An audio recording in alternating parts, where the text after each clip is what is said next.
COVID-19 does not affect all communities equally. People living in poverty are more at risk of contracting the virus because they are less likely to have access to preventative measures, testing, and treatment. This inequality is not new.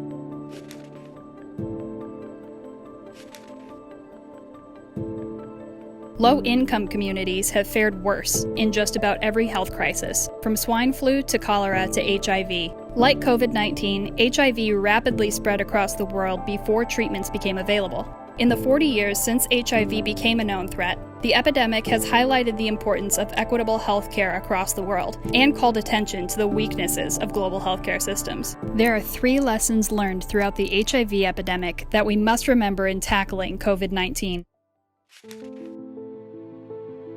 Widespread testing is the first step to treating COVID-19 on a large scale. Testing for HIV, for example, enables pregnant mothers to know their HIV status and seek treatment during pregnancy. Millions of children have been born HIV negative thanks to testing. Unfortunately, global testing of HIV initially failed to be equitable. People in low and middle income countries were tested for HIV at lower rates than people in rich countries, an issue that cost countless lives. This oversight is being repeated in response to COVID-19.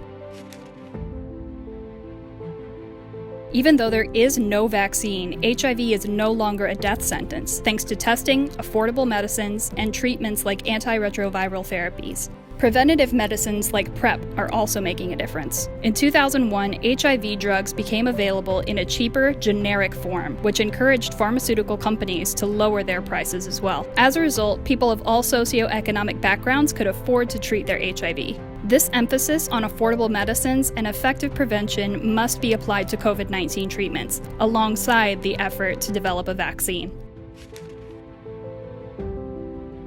Throughout the HIV epidemic, treatments have not been dispersed equally to all regions. After HIV treatments became available, rates of death and hospitalization in rich countries declined. Meanwhile, HIV/AIDS remained the leading cause of death in Africa until 2017.